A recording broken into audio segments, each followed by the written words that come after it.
अनाज के इन थैलों को तो आप पहचानते ही होंगे। ये वही थैले हैं जिनके दम पर बीजेपी उत्तर प्रदेश में चुनाव जीतने का दावा कर रही है। मार्च 2020 से कोरोना संकट में शुरू हुई प्रधानमंत्री गरीब कल्याण योजना संकट काल में गरीबों के लिए वाकई मददगार साबित हुई। लॉकडाउन में गरीब परिवारों को भोजन की समस्या न हो, इसलिए यह योजना लॉन्च की गई थी। भारत अपने 80 करोड़ से अधिक लोगों को इस महामारी के दौरान मुफ्त अनाज उपलब्ध करा रहा है। इस पर 2 लाख करोड़ रुपए से अधिक यह देश खर्च कर रहा है। मकसद एक ही है, कोई भारत का मेरा भाई बहन, मेरा कोई भारतवासी भूखा न रहे। शुरुआत में इसे सीमित समय के लिए लागू किया गया था, लेकिन सरकार धीरे धीरे इसका समय बढ़ाती गई। जनता को लगा कि मोदी जी कितने दयालु हैं जो मुफ्त में राशन बांटे जा रहे हैं। प्रधानमंत्री कार्यालय ने जब इस योजना का फीडबैक लिया तो पता चला कि आज़ादी के बाद से आज तक ऐसी कोई योजना ही नहीं बनी जिससे गरीबों का पेट भर सके, लेकिन मोदी जी ने कर दिखाया। योजना पूरी तरह सफल है और मोदी जी गरीबों के मसीहा बनते जा रहे हैं। असल में यह फीडबैक मीडिया ने ही पीएमओ को दिया था।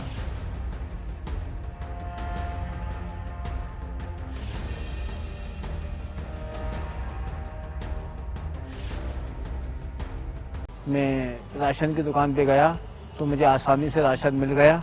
मैं अपने राशन कार्ड पे किसी भी सरकारी दुकान पे जाके गल्ला ले सकता हूँ। ये सुविधा सरकार ने अच्छी की है। तो जिस योजना का समापन 2021 की दिवाली के बाद होना था, उसे मार्च 2022 तक बढ़ा दिया गया। और क्यों बढ़ा दिया गया, इसका कारण तो आप समझ ही गए होंगे कि कोविड-19 महामारी के चलते जो प्रधानमंत्री गरीब कल्याण अन्न योजना के माध्यम से देश के लगभग 80 करोड़ से ज़्यादा लोगों को 5 किलो गेहूं या चावल मुफ्त में देने की योजना,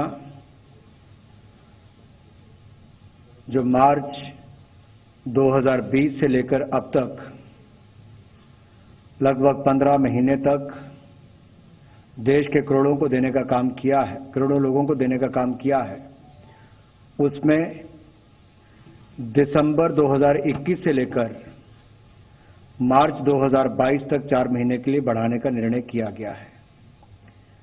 इस पे कुल मिलाकर 53,344 करोड़ रुपया खर्च आएगा। और ये जो अगले 4 महीने दिसंबर 2021 से मार्च 2022 तक इसको लागू करने का निर्णय किया गया है। मोदी जी कोई काम बेवजह नहीं करते, उसके पीछे बड़ी सॉलिड वजह होती है। मार्च तक मुफ्त राशन इसलिए मिलेगा क्योंकि मार्च में 5 राज्यों के चुनावी नतीजे आ जाएंगे। उसके बाद गरीबों का भगवान ही मालिक है।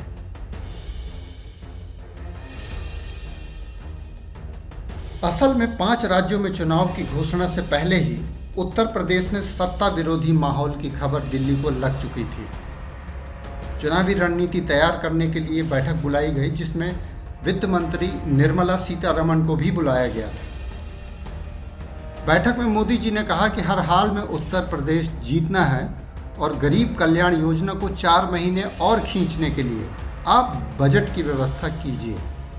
मरती क्या न करती, निर्मला सीतारमण 53,000 करोड़ का फंड जारी करने के लिए तैयार हो गई। सोचिए, 2 लाख करोड़ रुपए पहले ही खर्च हो चुके हैं और अब 53,000 करोड़ और खर्च होंगे। 2 लाख करोड़ रुपए से अधिक यह देश खर्च कर रहा है। तो आखिर ये पैसा आएगा कहां से? आप चिंता मत कीजिए, वो पैसा आपकी जेब से ही निकाला जा रहा है। महंगा पेट्रोल डीजल खरीद कर सरकार को चुनाव लड़ने का फंड आप खुद दे रहे हैं। खैर,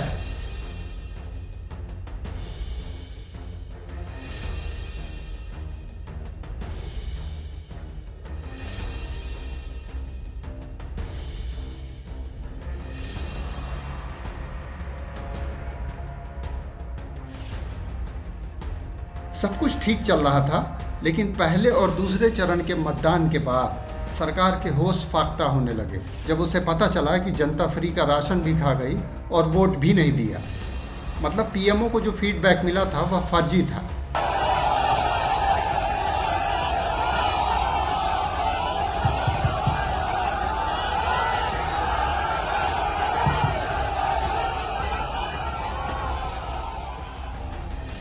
इस बदतमीज महिला का वीडियो देखकर आप सरकार की हालत का अंदाजा लगा सकते हैं। ये इटावा की विधायक सरिता भदौरिया हैं, जिनके मुंह से वही निकल रहा है जो इस समय सरकार के दिमाग में चल रहा है। आज हम वोट मांगने जाते हैं, हम कहते हैं कि दीदी वोट देना, तो मुंह से नहीं बोल रहे। गल्ला खा गए, रुपया खा गए, पैसा खा गए, नमक खा गए और मुंह से नहीं बोल रहे, नमस्कार स्वीकार नहीं कर रहे। ये कहाँ का न्याय है? अगर आपको इतना ही खराब लगता था तो आप पहले कह देते कि हम तुम्हारा गल्ला नहीं खाएंगे। ये तो ईमानदारी नहीं हुई ना। सब कुछ ले लिया, रुपया हमें मिले, गल्ला हमें मिले, सुविधाएं हमें मिले, आवास हमें मिले, लेकिन जब हम वोट देने जाएंगे तो हमें ना राष्ट्रवाद दिखेगा ना। सरिता भदौरिया के कहने का मतलब ये है कि मोदी जी ने अपनी जेब से अनाज खरीदकर गरीबों में बांटा, फिर भी वोटर एहसान फरामोश हो गया।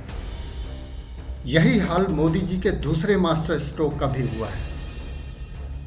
प्रधानमंत्री आवास योजना भ्रष्टाचार की भेंट चढ़ चुकी है और ये बात पीएम भी अच्छी तरह जानते हैं। जिन गरीबों के पास तन ढकने को कपड़े नहीं हैं, उनसे आवास सूची में नाम जोड़ने के लिए खुलेआम रिश्वत मांगी जा रही है। यही कारण है कि सरकार की आवास योजना भी वोटरों को लुभाने में नाकामयाब रही। यह संभव है कि जिन्हें घर मिल चुके हैं उन्होंने भी बीजेपी को वोट नहीं दिया। जनता ने सोचा भी नहीं होगा कि सरकार उन्हीं के टैक्स को अपना बताकर एहसान जताएगी।